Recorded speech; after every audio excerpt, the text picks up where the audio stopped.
Today, Mr. President, I am rising in support of S-1235, the Women's Suffrage Centennial Commemorative Coin Act. It was introduced by Senator Gillibrand and myself. Now, 150 years ago this month, the National Women's Suffrage Association was founded by Susan B. Anthony and a group of very brave suffrage activists who fought for all American women to have the right to vote. This bipartisan measure honors the centennial and the legacy of the suffrage activists with a commemorative coin to be minted by the U.S. Treasury. As we approach the 100th anniversary of the ratification of the 19th Amendment, also called the Susan B. Anthony Amendment, next year, Americans are discovering the history of women's suffrage and that movement and the stories of the women who led it to victory. These stories are a vast part of our nation's history, but they are not often discussed, which is something that we are seeking to change.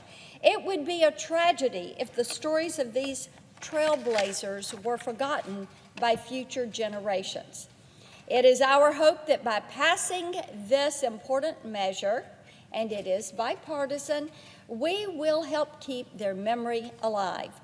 We often take the voting rights of women for granted, as if it was something that was inevitable. It was an inevitable outcome in our history. In truth, winning the vote for women was anything but inevitable.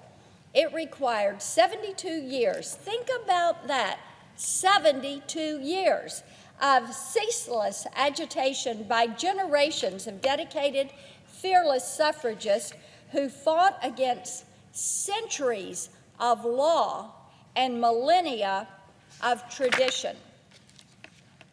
And I'm quoting now, "I declare to you that woman must not depend upon the protection of man, but must be taught to protect herself, and there I take my stand," end quote. That is a quote by Susan B. Anthony.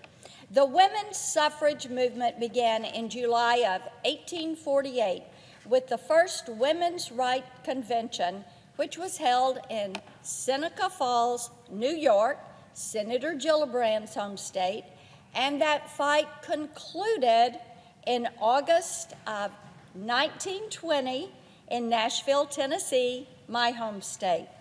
Tennessee was the 36th and final state needed to ratify the 19th Amendment, and so we did in true Tennessee style.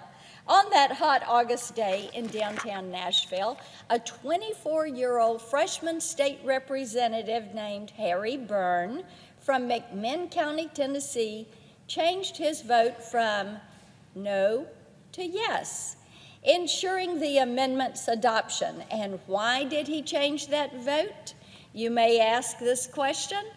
Because his mother, Miss Febb, as she was known, wrote him a letter reminding him to be a good boy and to vote for the amendment. As we get ready to celebrate Mother's Day this month, the story of Harry Byrne and Miss Febb is a great reminder of how important it is for each and every one of us to heed our mother's advice. Mothers are always right. Mr. President, consider how remarkable it is that the 19th Amendment was not ratified until 132 years after the ratification of the U.S. Constitution in 1788, 132 years. The 19th Amendment marked the single largest extension of voting rights in American history. Many of the women who led the movement did not live to see their mission accomplished. And many of the women who cast their first votes were not born when that movement began. As the first female senator from Tennessee, I feel it is my duty to honor the life and the legacy of those brave suffragists. And I am so pleased to have worked with Senator Gillibrand on this truly bipartisan celebration of a milestone in our nation's history.